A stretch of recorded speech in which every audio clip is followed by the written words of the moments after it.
విధానాన్ని రాష్ట్ర ప్రభుత్వం గౌరవ ముఖ్యమంత్రి గారు అమలు చేసి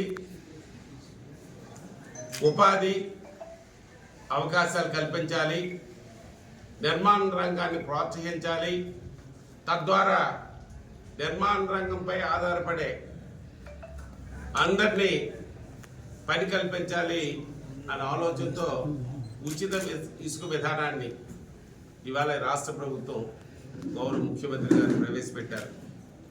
ఆ సందర్భంగా ఇవాళ తెలుగుదేశం పార్టీ కాదు, యావత్ ప్రజానీకం, వినియోగదారులు, అలాగే కార్మికులు ఎంతో ఆనందాన్ని ఇవాళ వెల్లబుస్తున్నారు. ఈ ఉచిత ఇసుక విధానాన్ని ఇవాళ ఏదైతే ప్రారంభించబడ్డదో ఆ సందర్భంగా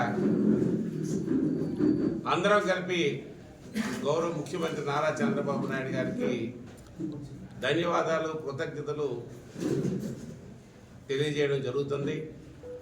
గతంలో ఇసుకంది ఆదాయ వనరులుగా అవేళ వైసీపీ ప్రభుత్వం, ఆ సైకో రెడ్డి దీన్ని ఆదాయ వనరులుగా చూసినట్టు తప్పించి ప్రజలకి ఎంత ఇబ్బంది జరుగుతుంది.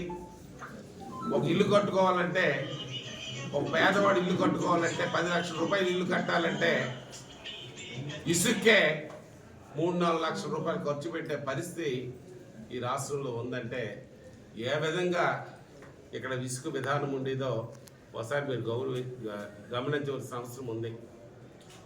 అందువల్ల ఈవేళ కేవలం సేన్ రేజ్ వరకు